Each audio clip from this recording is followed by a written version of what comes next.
এ কুরবানির সময় মন তো চায় বাংলাদেশের যে পরিস্থিতি আজকে দাঁড়িয়েছে, মন তো চায় আজকে পশু জবাই না করে কিছু মানুষরূপী পশুদেরকে যদি জবাই করতে পারতাম ভালো লাগতো। কতটা মানুষরূপী জানোয়ার হলে এই ছোট্ট রামিসার মতো বাচ্চাকে ধর্ষণ করার পরে দ্বিখণ্ডিত করেছে, তার দেহ থেকে কল্লাটা আলাদা করে দিয়েছে, এখন পর্যন্ত বিচার হয়নি।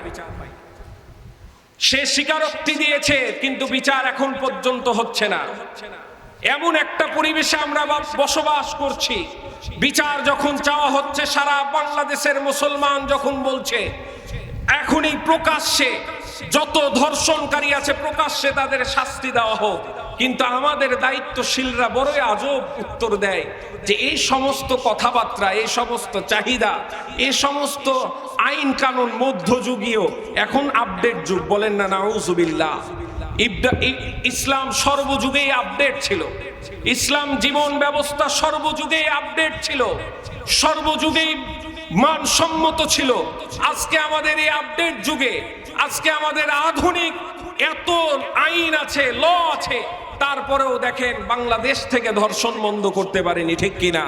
একটার পর একটা ধর্ষণ হচ্ছে, একটার পর একটা বলাৎকার হচ্ছে, একটার পর একটা অপকর্ম হচ্ছে। এই সমস্ত মানুষদেরকে ফাঁসি কাস্টে প্রকাশ্যে ঝুলালে ইনশাআল্লাহ দেখা যাবে আর ধর্ষণ হবে না, ঠিক কিনা? صل على محمد وعلى آل محمد كما صليت على إبراهيم وعلى آل إبراهيم إنك حميد مجيد اللهم بارك على محمد وعلى آل محمد كما باركت على إبراهيم وعلى آل إبراهيم إنك حميد مجيد الله أكبر الله أكبر لا إله إلا الله والله أكبر الله أكبر ولله الحمد الله أكبر الله أكبر لا إله إلا الله والله أكبر الله أكبر ولله الحمد الله أكبر الله أكبر لا إله إلا الله والله أكبر الله أكبر ولله الحمد টাউন হাই স্কুল ঈদগাহ ময়দানের সম্মানিত সভাপতি সহ আমার সামনে উপবিষ্ট আমার মুরব্বিনে কেরাম, মসজিদ পাড়ার সম্মানিত গ্রাম প্রধান, আমার শ্রদ্ধেয় মামা সহ আমার বন্ধুবরেরা, মাইকের আওয়াজ যতদূর পর্যন্ত যাচ্ছে সকলকে জানাই পবিত্র ঈদুল আযহার শুভেচ্ছা ও সালাম। আসসালামু আলাইকুম ওয়া রাহমাতুল্লাহি ওয়া বারাকাতুহু।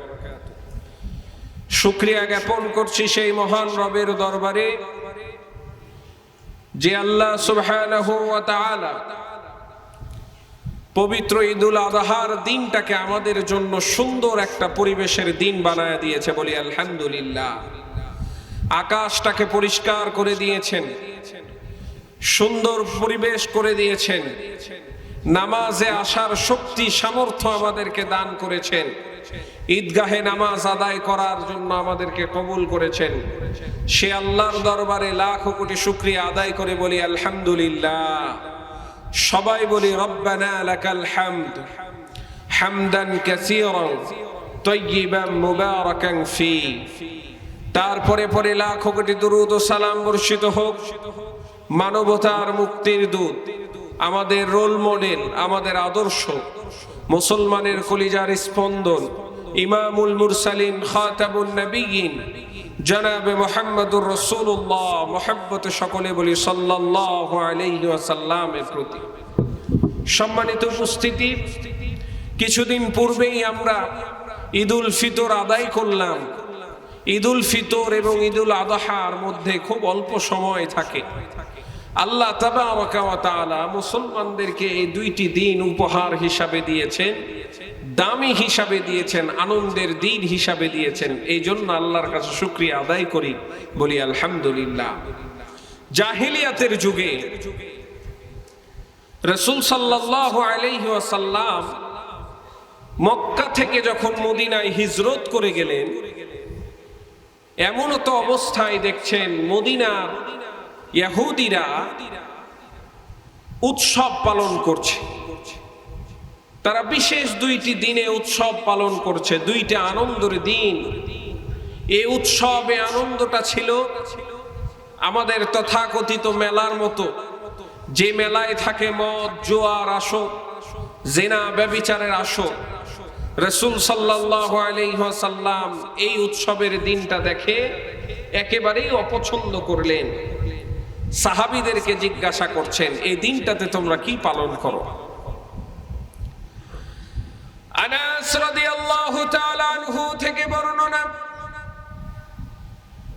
হযরত আনাস রাদিয়াল্লাহু তাআলা আনহু বর্ণনা করছেন, মা হাযানিল ইয়াউম কুন্না নালআবু ফীহি মা ফিল জাহিলিয়া।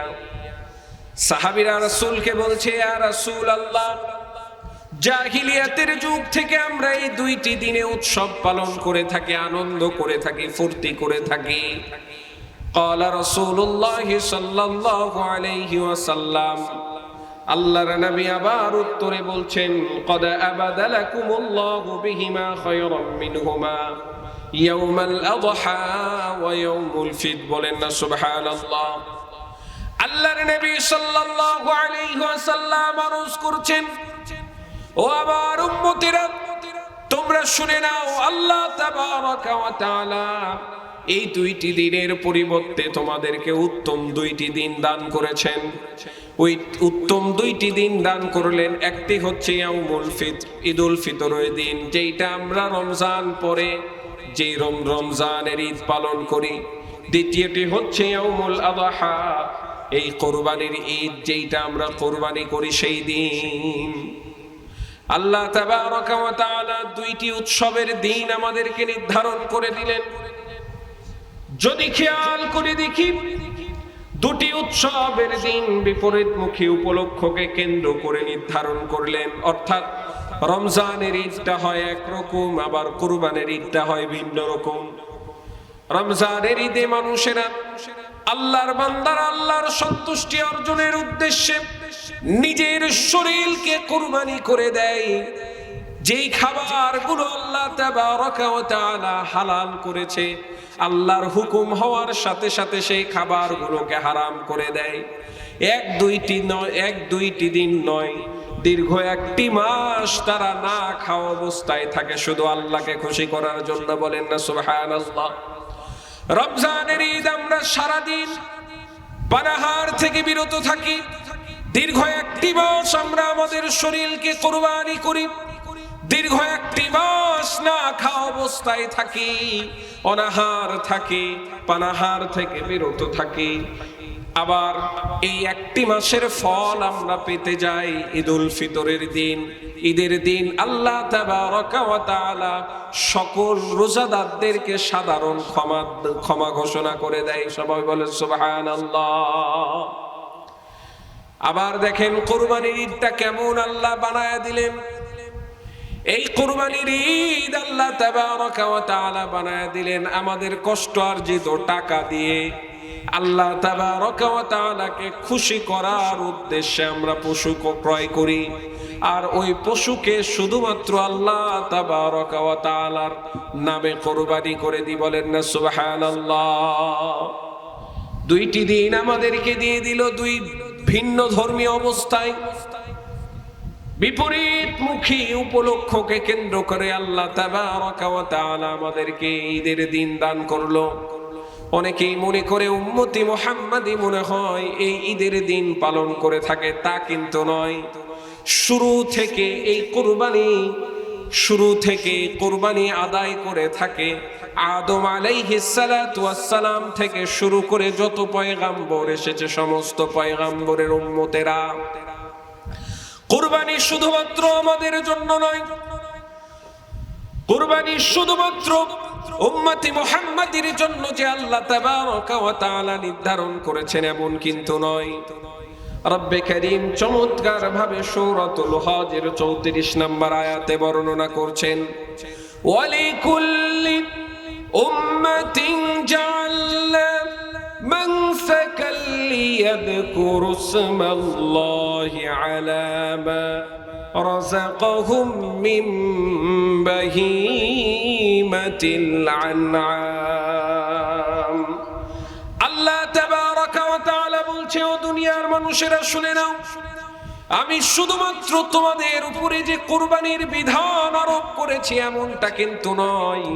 তোমাদের পূর্ববর্তী যারা এসেছিল শুধু তারা নয়, প্রত্যেক জাতির উপরে আমি কুরবানি নির্ধারণ করে দিয়েছি। প্রত্যেক জাতির উপরে আমি কুরবানির নিয়ম করেছি। হযরত আদম থেকে শুরু করে মুহাম্মাদুর রাসূলুল্লাহ সাল্লাল্লাহু আলাইহি ওয়াসাল্লাম পর্যন্ত কুরবানির বিধান আমি দিয়েছি। বলেন না সুবহানাল্লাহ। এই কুরবানির বিধান কেন দিলাম? লিয়াযকুরু ইসমাল্লাহি আলা মা রাযাকাহুম মিন বাহীমাতিল আনআম। রব্বে কারীম বলছে, এই কুরবানির দিন আমি দিলাম যার তার কারণ হচ্ছে আল্লাহর দেওয়া চতুষ্পদ জন্তুগুলোর উপরে তোমরা যেন আল্লাহ তাবারাকা ওয়া তাআলার নামের জিকির করতে পারো। বলে সুবহানাল্লাহ। এইখানে দুইটা জিনিস বিষয় বুঝার আছে। এক নম্বরে সমস্ত পশুগুলো হচ্ছে আল্লাহর দেওয়া। এই পশুগুলো আল্লাহর দেওয়া পশুতে আল্লাহ তাবারাকা ওয়া তাআলার নামেই কুরবানি করতে হবে। এই পশুগুলো আল্লাহ তাবারাকা ওয়া তাআলা দিয়ে বিধান করে দিয়েছেন কুরবানির। কিন্তু আমরা দেখতে পাচ্ছি বড়ই আফসোসের বিষয়, আমাদের ধর্মীয় বিষয়গুলোর উপরে সরাসরি ভারতের কিছু কুচক্রান্ত মহল, ভারতের কিছু উগ্রবাদী হিন্দুত্ববাদীরা সরাসরি আমাদের এই ধর্মীয় বিষয় আঘাত এনেছে। বলেন ঠিক কিনা? সরাসরি তারা আমাদের ধর্মীয় বিষয়গুলোতে আঘাত দিচ্ছে। 500 বছরের পুরাতন মসজিদকে মন্দিরে রূপান্তর করেছে। যে জায়গায় আল্লাহর সেজদা হতো, যে জায়গায় আল্লাহর জিকির হতো, আল্লাহর ইবাদত বন্দেগী হতো, ওই জায়গাকে মন্দিরে রূপান্তর করেছে। এমন দুঃসাহস তারা শুরু করেছে, ধর্মীয় বিভাজন তারা সৃষ্টি করেছে। অথচ তারাই সম্প্রীতির কথা বলে, তারাই বলে যে বাংলাদেশে সংখ্যালঘুরা সবচেয়ে বেশি কষ্টে আছে। অথচ আমরা বলি বাংলাদেশের মধ্যে সংখ্যালঘু যেই পরিমাণ নিরাপদে থাকে, মায়ের কোলে যেমন একটা শিশু নিরাপদে থাকে, বাংলাদেশের সমস্ত বেধর্মীরা মুসলমান ছাড়া অন্যান্য ধর্ম সকল ধর্মাবলম্বী ভাই বোনেরা মায়ের কোলে যেমন করে শিশুরা নিরাপদ থাকে, ঠিক শিশুদের মতোই নিরাপদ থাকে। বলেন ঠিক কিনা? কোনদিন আমরা আমাদের থেকে আলাদা ভাবিনি তাদেরকে। এবার যখন কলকাতায় বিজেপি সরকার আসলো, কুরবানি দেওয়া নিষিদ্ধ, গরু নিষিদ্ধ করে দিল, গরু জবাই করা নিষিদ্ধ। গরু জবাই করতে যাচ্ছে, কিনার পরে যখন নিয়ে যাচ্ছে মুসলমানদেরকে আটকায় দেওয়া হচ্ছে, গরুগুলো জব্দ করা হচ্ছে। অথচ আফসোসের বিষয়, পৃথিবীর বড় বড় দেশগুলোর মধ্যে অন্যতম মাংস রপ্তানি করা দেশের নাম হচ্ছে ভারত। গরুর গোশত যে রপ্তানি করে সবচেয়ে বেশি রপ্তানি করে ভারত। আর তারাই তাদের রাজনৈতিক ফায়দা লুটার জন্য ধর্মকে ব্যবহার করে মানুষের সেন্টিমেন্টে আঘাত দিচ্ছে, গরু কুরবানি দেওয়া নিষিদ্ধ করে দিচ্ছে। তারই বিপক্ষে মুসলমানরা এবার আওয়াজ তুলেছে, গরু ছাড়াও আমাদের কুরবানি হবে, ছাগল দিয়ে কুরবানি হবে, ভেড়া দিয়ে কুরবানি হবে, দুম্বা দিয়ে কুরবানি হবে, গরু আমরা কিনবো না। এবার ভারতের হিন্দুরা যত কুরবানি উপলক্ষ করে ঋণ নিয়ে তারা তাদের খামার পরিচালনা করছে, তারা পড়েছে বিপাকে। বলেন ঠিক কিনা? আল্লাহর দেওয়া বিধান, যখন আপনি কুরবানি করবেন না, দেখবেন এত বেশি গরু হয়ে যাবে, আপনার চলাচল করাই নিষেধ হয়ে, কষ্ট হয়ে যাবে। দেখা যাবে তাদের ভরণ পোষণ করা, খাওয়া দাওয়া দেওয়া আপনাদের জন্য, আমাদের জন্য কষ্ট হয়ে যাবে। এই জন্য উত্তম হচ্ছে আল্লাহর জন্তুটাকে আল্লাহর নামে কুরবানি দেওয়া। কুরবানির আরেকটি মাসালা হচ্ছে, এই আয়াত থেকে আমরা জানতে পারি যে কুরবানি একমাত্র হবে কার নামে? সবাই বলি, কার নামে? কার নামে? অনেক সময় আমরা দেখি লিস্ট করে দেয়, নাম ধরে 7 জন আছে, 7 জন ভাগা দেয়, 7 জনের নাম উল্লেখ করতে হয়। হুজুর প্রথমে কাটতে যায়, অথবা কেউ যদি কাটে আমাদের এইখানে নামাজ কালাম পড়ে এই ব্যক্তিরা, তাহলে দেখা যায় আগে সম্পূর্ণ নামগুলো বলতে হয়। তো আল্লাহকে কি নাম বলার প্রয়োজন আছে? আল্লাহ তো আলিমুল গায়ব। কুরবানি হবে কার নামে? একমাত্র আল্লাহর নাম ছাড়া অন্য কোনো নাম দিয়ে যদি কুরবানি হয়, এই কুরবানি আর আদায় হবে না। খেয়াল রাখতে হবে, কুরবানি শুধুমাত্র আল্লাহর নামে হবে। দ্বিতীয়ত, আমরা যারা পশু জবাই করি, অনেক সময় মনে করে থাকি বোধহয় ইমাম সাহেবকে দিয়ে জবাই করাইলে বেশি সওয়াব পাওয়া যাবে। ভুল ধারণা। হুজুরকে দিয়ে কুরবানি যদি আমরা করি, তাহলে বোধহয় আমাদের কুরবানিটা বেশি উত্তম হবে। ভুল ধারণা। সবচেয়ে উত্তম হচ্ছে যার কুরবানি সে নিজে জবাই করে, এইটাই হচ্ছে সবচেয়ে উত্তম। আমরা চেষ্টা করব, যাদের শক্তি আছে, সামর্থ্য আছে, নিজেদের পশু নিজেই আল্লাহর নাম নিয়ে, কোনো দোয়া পড়তে হবে না। দোয়া কি? বিসমিল্লাহ, আল্লাহু আকবার। যদি আপনি বড় দোয়া না পারেন, কুল ইন্না সলাতি ওয়া নুসুকি ওয়া মাহইয়ায়া ওয়া মামাতি লিল্লাহি রাব্বিল আলামিন, বড় দোয়া পারলেন না, এটাও যদি না পারেন, আপনি পারবেন কি? বিসমিল্লাহ আল্লাহু আকবার, এতটুকু তো বলতে পারবো। এই বিসমিল্লাহ আল্লাহু আকবার দিয়ে আপনি কুরবানি করবেন, আপনার কুরবানি কবুল করবেন কে? আল্লাহ। আল্লাহ তাবারাকা ওয়া তাআলা এই কুরবানির পশুগুলোকে মানুষের অধীন করে দিলেন। যদি কুরবানির পশুগুলো বিবেকবান হতো, মানুষের মতো জ্ঞান সম্পূর্ণ হতো, তাহলে এদেরকে কুরবানি করা সম্ভব হতো না। ঠিক কিনা? এদেরকে আয়ত্তে করে দিয়েছেন কে? আল্লাহ তাবারাকা ওয়া তাআলা বলেন, কাযালিকা সাখখারনাহা লাকুম লাআল্লাকুম তাশকুরুন। আমি তোমাদের অধীনস্থ করে দিলাম, পশুগুলোকে তোমাদের অধীন করে দিলাম, এমন ভাবে তোমাদের অধীন করে দিলাম, যখন ইচ্ছা তোমরা এর উপরে সাওয়ার করতে পারো, যখন ইচ্ছা তোমরা যখন ইচ্ছা এর উপরে বাহন হিসাবে ব্যবহার করতে পারো, যখন ইচ্ছা দুধ দহন করে দুধ পান করতে পারো, আবার যখন ইচ্ছা ওই পশুগুলোকে আল্লাহর নামে কুরবানি করে তাদের গোশতগুলো তোমরা খেতে পারো। বলেন না সুবহানাল্লাহ। আমার ভাইরা, এই কুরবানির দিন আজকে মহান একটি ইবাদতের সামনে আমরা দাঁড়ায় আছি। এমন ইবাদত, কুরবানির দিন শুধুমাত্র জবাইয়ের দিন না, এটা হচ্ছে একটা ইতিহাসের দিন। কুরবানির দিন শুধুমাত্র জবাইয়ের দিন না, এটা হচ্ছে ত্যাগের দিন। কুরবানির দিন হচ্ছে আনুগত্যের দিন। কুরবানি আমাদেরকে শেখায় ঈমান কিভাবে আনতে হবে। কুরবানির ইতিহাস আমাদেরকে শেখায় কিভাবে তাকওয়া অর্জন করতে হবে। শুধুমাত্র জবাই করলেই কুরবানি হবে না, পশু জবাই করার আগে নিজের হিংসাকে জবাই করতে হবে। পশু জবাই করার আগে নিজের রাগকে জবাই করতে হবে। পশু জবাই করার পূর্বে লোভকে জবাই করতে হবে। পশু জবাই করার পূর্বে নিজের মানুষত্ব যেইটা আছে, নিজের হিংসাত্বটাকে জবাই করতে হবে। তার কারণ শুধুমাত্র পশু জবাই করে আল্লাহ তাবারকা ওয়া তাআলার কাছে যদি আমরা দিই হবে না, আমাদের অন্তরের সমস্ত খারাপিগুলোকে জবাই করার মাধ্যমে আল্লাহর কুরবানি, আল্লাহর নামে কুরবানি করতে হবে। আল্লাহ তাবারকা ওয়া তাআলা বলছেন, লা ইয়ানালাল্লাহু লুহুমুহা ওয়ালা দিমাউহা ওয়ালাকিন ইয়ানালুহুত তাকওয়া মিনকুম। তোমরা যে পশুগুলোকে কুরবানি করো, এই পশুগুলোর চামড়া, রক্ত, হাড্ডি, গোশত কিছুই আমার কাছে পৌঁছায় না। তোমরা যে কুরবানি করো, এই কুরবানিকৃত পশুগুলো চামড়া, রক্ত, হাড্ডি আমি আল্লাহর কাছে পৌঁছাই না। ওয়ালাকিন ইয়ানালুহুত তাকওয়া মিনকুম, শুধুমাত্র তোমাদের নিয়ত, শুধুমাত্র তোমাদের তাকওয়াটা আল্লাহর কাছে পৌঁছায়। বলেন না সুবহানাল্লাহ। কুরবানির ইতিহাস যদি আমরা খুঁজতে যাই, আদম থেকে শুরু হয়েছে কুরবানির প্রচলন।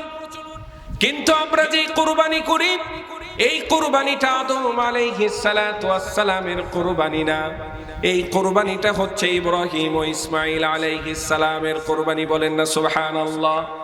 আল্লাহর কাছে ইব্রাহিম চাই, মালিক একটা সন্তান আমাকে দান করো। রব্বি লা তাযারনি ফারদান ওয়া আনতা খায়রুল ওয়ারিসিন। আল্লাহর কাছে চাই, আল্লাহ আমাকে নিঃসন্তান হিসাবে দুনিয়াতে রেখে দিও না, একা করে দিও না। বছরের পর বছর চলে যায়, সন্তান পাই না। এইবার যখন সময় এসেছে, আল্লাহ রাব্বুল আলামিন জীবনের শেষ প্রান্তে ইব্রাহিম আলাইহিস সালামকে ইসমাঈল সন্তান হিসাবে দান করেছে। বলেন না সুবহানাল্লাহ। যখন এইবার জীবনের শেষ মুহূর্তে সন্তানকে পেয়েছে, অগাধ ভালোবাসা, এত স্নেহ, এত মায়া মমতা দিয়ে ইসমাঈলকে বড় করছে আল্লাহ তাবারাকা ওয়া তাআলা। হযরত ইব্রাহিম আলাইহিস সালামের কাছে এইবার তার ভালোবাসার কুরবানি নিচ্ছেন। বলেন না সুবহানাল্লাহ। ইব্রাহিমকে বলছে আল্লাহ, যখন তার সন্তান বড় হয়ে গেছে, এইবার তুমি তোমার প্রিয় বস্তুকে কুরবানি করে দাও। ইব্রাহিম তো বুঝতে পেরে গেছে, স্বপ্ন যোগে দেখলেন যে প্রিয় বস্তুকে কুরবানি করে দাও। আমরা যে স্বপ্ন দেখি, এই স্বপ্নটা হচ্ছে সাধারণ স্বপ্ন, কিন্তু পয়গাম্বররা যে স্বপ্ন দেখে, এটা হচ্ছে ইলহাম, এটা হচ্ছে ওহী, এটা সরাসরি আল্লাহ তাবারাকা ওয়া তাআলা দেখায়। শয়তান আমাদেরকে অনেক সময় স্বপ্ন দেখাতে পারে, কিন্তু পয়গাম্বরদেরকে শয়তান স্বপ্ন দেখাতে পারে না। ইব্রাহিম আলাইহিস সালাম বুঝতে পেরেছে, পৃথিবীর মধ্যে আমি সবচেয়ে ভালোবাসি তো ইসমাঈলকে, তাহলে ইসমাঈলেরই কি কুরবানি আল্লাহ তাবারাকা ওয়া তাআলা চাইছে। এইবার যখন হযরত ইসমাঈল আলাইহিস সালাম একটা বয়সে উপনীত হয়েছে, হাঁটা চলা করছে, জ্ঞান বুদ্ধি এসেছে, এই সময় হযরত ইসমাঈল আলাইহিস সালাতু ওয়াস সালামকে ইব্রাহিম বলছে যে আল্লাহ তো আমাকে হুকুম দিয়েছেন যে তোমাকে জবাই করব, তোমার কি অভিমত? আল্লাহ তাবারাকা ওয়া তাআলা চমৎকার ভাবে কোরআনে বর্ণনাগুলো দিয়ে দিয়েছেন। রব্বে কারীম বলছেন, ফালাম্মা বালাগা মা'হু সা'য়া ক্বালা ইয়া বুনাইয়া ইন্নী আরা ফিল মানামি আন্নী আযবাহুকা ফানজুর মাযা তারা। রব্বে কারীম বলছে, এবার যখন সন্তান উপযুক্ত হয়েছে, চলাফেরার মতো করার জ্ঞান বুদ্ধি হয়ে গেছে, এইবার ইব্রাহিম আলাইহিস সালাম ইসমাঈলকে বলছে, আমার কলিজার টুকরা সন্তান, আল্লাহর তরফ থেকে হুকুম এসেছে আমি তোমাকে যেন জবাই করি। আল্লাহর তরফ থেকে হুকুম এসেছে যেন আমি তোমাকে জবাই করি। খেয়াল করে, সন্তানকে জবাই করার হুকুম এসেছে। বাবা হিসাবে নিজকে একবার রাখেন সেই জায়গায়, কত বড় কঠিন পরীক্ষা। পৃথিবীর সর্বশ্রেষ্ঠ সম্পদ সন্তানকে জবাই করার হুকুম চলে এসেছে। হযরত ইব্রাহিম আলাইহিস সালাম এবার ইসমাঈলকে বলছে, বাবা তোমার অভিমত কি, তোমার মত দিয়ে দাও। হযরত ইসমাঈল আলাইহিস সালাম অবিশ্বাস্য এক উত্তর দিয়ে দিল, আর উত্তর দেওয়ার মধ্যে সারা পৃথিবীর যুবকদেরকে, সন্তানদেরকে মেসেজ দিয়ে দিল। ইব্রাহিম আলাইহিস সালামের কথা শুনে ইসমাঈল আলাইহিস সালাতু ওয়াস সালাম বলছে, ইয়া আবাতি ফাআল মা তু'মার সাতাজিদুনি ইনশাআল্লাহু মিনাস সাবিরিন। বলি আল্লাহু আকবার। ইসমাঈল আলাইহিস সালাম ভয় করল না, বাধা দিল না। ইব্রাহিমের কথা শুনে বলছে, হে আমার পিতা, আপনাকে যা আদেশ করা হয়েছে আপনি সেই আদেশগুলো পালন করেন। বলেন না সুবহানাল্লাহ। বাবার কিভাবে আনুগত্য করতে হবে, দিনের কিভাবে আনুগত্য করতে হবে, আল্লাহর হুকুমের আনুগত্য শুধুমাত্র যে ইব্রাহিম আলাইহিস সালাম করেছে তা নয়, আল্লাহর হুকুমের আনুগত্য ইসমাঈল আলাইহিস সালাতু ওয়াস সালাম করেছে। বলেন না সুবহানাল্লাহ। হযরত ইসমাঈল বলছে, সাতাজিদুনি ইনশাআল্লাহু মিনাস সাবিরিন। ও আমার পিতা, আপনাকে যা আদেশ করা হয়েছে আপনি তা করুন, ইনশাআল্লাহ আমাকে আপনি ধৈর্যশীলদের কাতারে পেয়ে যাবেন। বলেন না সুবহানাল্লাহ। যখন ইব্রাহিম আলাইহিস সালাম কুরবানি নিয়ে যায়, শয়তান বাধা দেওয়ার বিভিন্ন পায়তারা করেছে, কখনো মায়ের রূপে, কখনো বাবার রূপে, কখনো নিজ সন্তানের রূপে বিভিন্ন ভাবে ওয়াসওয়াসা দিয়েছে শয়তান, কিনা কুরবানি করা যাবে না। সন্তানকে কি কুরবানি করা যায়? কেমন বাবা তুমি, তোমার সন্তানকে তুমি কুরবানি করবে? আজও কিন্তু সেই শয়তান আমাদেরকে ওয়াসওয়াসা দেয়, বান্দা নামাজ পড়িস না, নামাজ পড়িস না, বয়স যখন শেষ হয়ে যাবে তখন নামাজ পড়বি, অনেক সময় আছে পরে নামাজ পড়বি। সুদ খানা, সুদ ছাড়া কি চলা যায়? ব্যবসা বাণিজ্য কি সুদ ছাড়া সম্ভব হয়? শয়তান ওয়াসওয়াসা দেয়, শয়তান ওয়াসওয়াসা দেয় আমাদেরকে মিথ্যা কথা বল, শয়তান ওয়াসওয়াসা দেয় আগে দুনিয়া পরে আখেরাত, পরে পরকাল দেখা যাবে, আগে দুনিয়াতে তো বাঁচি।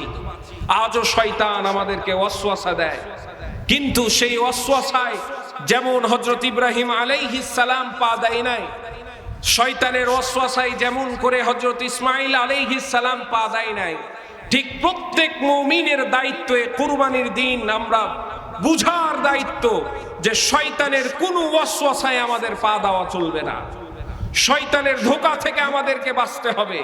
আল্লাহ তাবারাকা ওয়া তাআলা যেমন করে ইব্রাহিমকে পুরস্কৃত করলেন, ঠিক তেমন ভাবে মুমিনদেরকেও পুরস্কার করবেন। আল্লাহ রাব্বুল আলামিন বলছেন, ওয়া ফাদাইনাহু বিযিবহিল আযীম। যখন ইব্রাহিম আলাইহিস সালাম কুরবানিতে ছুরি, ইসমাঈল আলাইহিস সালামের উপরে ছুরি চালাতে যায়, ছুরি আর কাজ করে না। বলেন না সুবহানাল্লাহ। ধারালো ছুরি আর কাজ করছে না, ছুরি আটকায় গেছে। ওয়া ফাদাইনাহু বিযিবহিল আযীম। আল্লাহ তাবারাকা ওয়া তাআলা জান্নাত থেকে, আল্লাহ তাবারাকা ওয়া তাআলা জান্নাত থেকে দুম্বা দিয়ে কুরবানি আদায় করে দিলেন। বলেন না আল্লাহু আকবার, আল্লাহু আকবার, আল্লাহু আকবার, লা ইলাহা ইল্লাল্লাহু, আল্লাহু আকবার, আল্লাহু আকবার, লিল্লাহিল হামদ। আমরা আমাদের বাম দিকের জায়গাগুলো পূরণ করব, মেহেরবানি করে বাম দিকের ফাঁকা জায়গাগুলো পূরণ করব।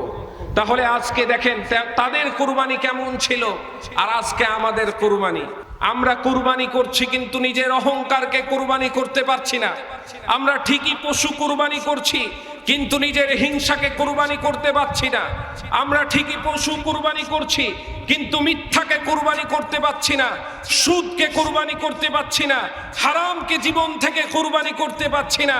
যদি আমি হারামের উপরে থাকি তাহলে যত বড়ই আমি গরু দিই না কেন, যত শ্রেষ্ঠ কুরবানি দেই না কেন, হারামের উপরে থাকলে আমার কুরবানি কবুল হবে না। বলেন ঠিক কিনা? অল্প কুরবানি দিবেন, ছোট্ট খাসি দিলেন, আর যদি নিজকে বাঁচায় রাখতে পারেন সমস্ত হারাম থেকে, তাহলে দেখবেন আপনার কুরবানি আল্লাহর কাছে পৌঁছেছে। ওয়ালাকিন ইয়ানালুহুত তাকওয়া মিনকুম। এই কুরবানির সময় মন তো চায়, বাংলাদেশের যে পরিস্থিতি আজকে দাঁড়িয়েছে, মন তো চায় আজকে পশু জবাই না করে কিছু মানুষরূপী পশুদেরকে যদি জবাই করতে পারতাম ভালো লাগতো। কতটা মানুষরূপী জানোয়ার হলে এই ছোট্ট রামিসার মতো বাচ্চাকে ধর্ষণ করার পরে দ্বিখণ্ডিত করেছে, তার দেহ থেকে কল্লাটা আলাদা করে দিয়েছে, এখন পর্যন্ত বিচার হয়নি। সে স্বীকারোক্তি দিয়েছে কিন্তু বিচার এখন পর্যন্ত হচ্ছে না। এমন একটা পরিবেশে আমরা বসবাস করছি, বিচার যখন চাওয়া হচ্ছে, সারা বাংলাদেশের মুসলমান যখন বলছে এখনই প্রকাশ্যে যত ধর্ষণকারী আছে প্রকাশ্যে তাদের শাস্তি দেওয়া হোক, কিন্তু আমাদের দায়িত্বশীলরা বড়ই আজব উত্তর দেয় যে এই সমস্ত কথাবার্তা, এই সমস্ত চাহিদা, এই সমস্ত আইন কানুন মধ্যযুগীয়, এখন আপডেট যুগ। বলেন না নাউজুবিল্লাহ। ইসলাম সর্বযুগেই আপডেট ছিল, ইসলাম জীবন ব্যবস্থা সর্বযুগেই আপডেট ছিল, সর্বযুগেই মানসম্মত ছিল।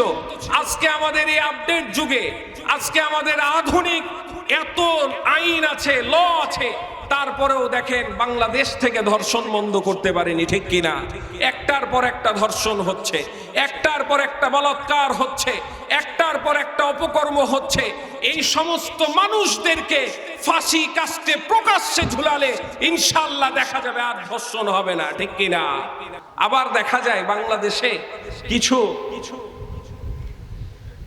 যৌনকর্মী আছে, বলতে তো লজ্জা লাগে, তারা প্রকাশ্যে বলছে শরিয়া আইনে থুতু মারি। বলেন না নাউজুবিল্লাহ। কিছু যাদের জন্মের ঠিক নাই, পরিচয় নাই, এই মানুষগুলো 95% মুসলমানের দেশে বলে শরিয়া আইনে থুতু মারি। মুসলমান হিসাবে আমাদের দায়িত্ব হচ্ছে এই সমস্ত মানুষদেরকে শাস্তির আওতায় আনা। বলেন ঠিক কিনা? আমি যদি এখন এই জায়গায় দাঁড়িয়ে কোনো হিন্দু ধর্ম, বৌদ্ধ ধর্ম, খ্রিস্টান ধর্মের উপরে আঘাত আনি, তাদের ধর্মের উপরে যদি আঘাত আনি, সাথে সাথে আমার উপরে মামলা হয়ে যাবে। আমি যদি কোনো দায়িত্বশীলকে নিয়ে কটূক্তি করি, প্রধানমন্ত্রীকে নিয়ে কটূক্তি করি, তাহলে দেখবেন হুজুর নামাজ থেকে বের হওয়ার আগে আগে গ্রেফতার হয়ে গেছে।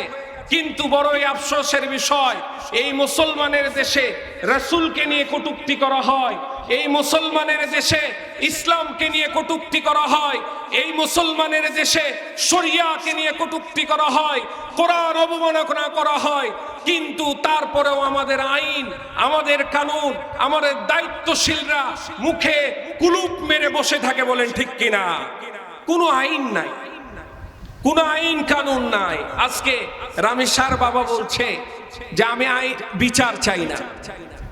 তার মেয়েকে হত্যা করেছে। কতটা অবস্থা খারাপ হলে দেশের আইনের, সে বলছে আমি বিচার চাই না। আমি চ্যালেঞ্জ করলাম, আমরা বিচার করতে পারবেন না। আমি চ্যালেঞ্জ করলাম, বিচার করতে পারবেন না। এই দুর্ব্যবস্থাকে সুব্যবস্থা করার জন্য একমাত্র দায়িত্ব হচ্ছে কোরআনের আইন চালু করা। বলেন ঠিক কিনা? কোরআনের আইন যদি চালু হয়ে যায়, বাংলার জমিনে দেখবেন সুদ মুক্ত বাংলাদেশ হয়ে গেছে, অর্থনৈতিক ব্যবস্থা সুন্দর হয়ে গেছে, জেনা ব্যভিচার মুক্ত, বলাৎকার মুক্ত সমাজ তৈরি হয়েছে। দেখবেন মানুষেরা নিরাপত্তা পাচ্ছে, নিরাপত্তাহীন মানুষেরা নিরাপত্তা পাবে। ছায়া, কোরআনের ছায়ায় যখন বাংলাদেশ চলে আসবে, এই বাংলাদেশ আর সাধারণ কোনো দেশ থাকবে না, সোনার বাংলাদেশে রূপান্তর হয়ে যাবে।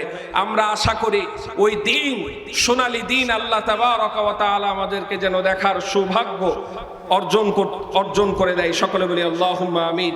সম্মানিত উপস্থিতি, যারা রাস্তাতে আছে খুবই তাড়াতাড়ি আমরা একটু হাঁটা দিই, সংক্ষিপ্ত সময়। কুরবানি শুধু ব্যক্তিগত ইবাদত নয়, এটা হচ্ছে সামাজিক একটা শিক্ষা। আমরা কুরবানি করব, আপনারা তো এমনিও গোশত কিনে, যাদের সামর্থ্য আছে এমনিও তো বাজার থেকে গোশত কিনে আমরা খেতে পারি কি পারি না? এই কুরবানি থেকে আল্লাহ তাবারক ওয়া তাআলা আমাদেরকে সামাজিকতা শিক্ষা দিয়েছে। এই কুরবানি হবে কাদের? ধনীদের। ধনীরা গরিবের খেয়াল রাখবে। দেখবেন সারা বছর অনেক মানুষ আছে সারা বছর গোশতের টুকরা খেতে পায় না। এই কুরবানি আসলেই যতটুকু পায় এতটুকু। এই জন্য যারা ধনীরা আছে চেষ্টা করব গরিবদেরকে আমরা বিলিয়ে দেওয়া, যতটুকু পারি বিলিয়ে দিব, নিজে খাবো তাদেরকে বিলিয়ে দিব। এই কুরবানি আমাদেরকে সম্পর্ক, আত্মীয়তার সম্পর্ক বজায় রাখার শিক্ষা দেয়। কুরবানির গোশত আত্মীয় স্বজনদের মাঝে বন্টন করব। এই কুরবানির গোশত গরিবদের মুখে আমরা পৌঁছায়া দেব।